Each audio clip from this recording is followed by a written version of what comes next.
दर्शक मित्रों, अंजाम एक्सप्रेस 24/7 ન્યૂઝમાં આપનું સ્વાગત છે। સમાચાર છે વડોદરાના દિવાળીપુરાથી। દિવાળીપુરા પાસે આવેલ નીતિ પાર્ક સોસાયટીમાં એક મકાનમાં અચાનક આગ લાગી હતી। આગ શા કારણે લાગી તે રહસ્ય અકબંધ છે। સ્થાનિકોનું કહેવું હતું કે આ મકાન ઘણા સમયથી વિવાદોમાં સપડાયેલું છે તથા સરકારી તંત્રોને વારંવાર રજૂઆત કરવા છતાં પણ નક્કર પગલાં લેવામાં આવતા નથી। અંદાજે 2 થી 2.5 કલાકની ભારે જહેમત બાદ ફાયર બ્રિગેડની 4 થી 5 ગાડીઓની મદદ લઈ લાશ્કરો દ્વારા આગ પર કાબૂ મેળવી લેવામાં આવ્યો હતો।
घर में अनैतिक धंधा पण चाले छे अने बहुत खराब रीते डोસો वर्तन करी रह्यो छे। बेन अगाऊ घणा बधी फरियादो भी થઈ છે કોઈ કરી છે કોર્પોરેશન મ્યુનિસિપલ બધાના કમિશનર સુધી ગયા છે પણ કોઈ તમારે નથી તમારે ધંધો કરાવડાવે છે પોલીસ કેટલી વાર ફરિયાદ પોલીસ પૈસા લઈને બેસી જાય છે કશું કરતા નથી। આજે શું થયું છે? આજે આગ લાગી સાગર ઘરમાં ઘર બાળી નાખ્યું છે આખું।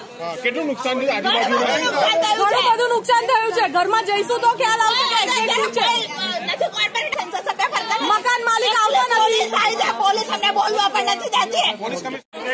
કઈ સોસાયટી છે? શું બનાવ બન્યો? મારો તો મને જાણ કરવામાં આવી તમારી બાજુમાં લાગી છે અહીંયા આગળ આ ભાઈ છે ને એટલો બધો સ્ક્રેપ ભરે છે અને કૂટણ ખાનું ચલાવે છે। બહારથી છોકરીઓને બોલાવી કેમ કાર્યવાહી કેમ નહીં થતી પોલીસ દ્વારા? એ ખબર નહીં। અમે તો એટલી બધી અરજી કરી આખી ફાઇલ ભરી। આજે શું થયું? આજે આગ લાગી બીજું આખા ઘરમાં લાગી જાય છે ને અમારા પોલીસ વાળા જ્યાં અમને જવાના છે આખા ઘરમાં લાગી સ્ક્રેપ ભરેલો છે। એના માટે અમે કેટલી બધી અરજી કરી પણ પોલીસ વાળા કે સાંભળ્યું નથી, કારણ કે 2 નંબરના ધંધા કર્યા પોલીસ વાળાને પૈસા આપી દેતા।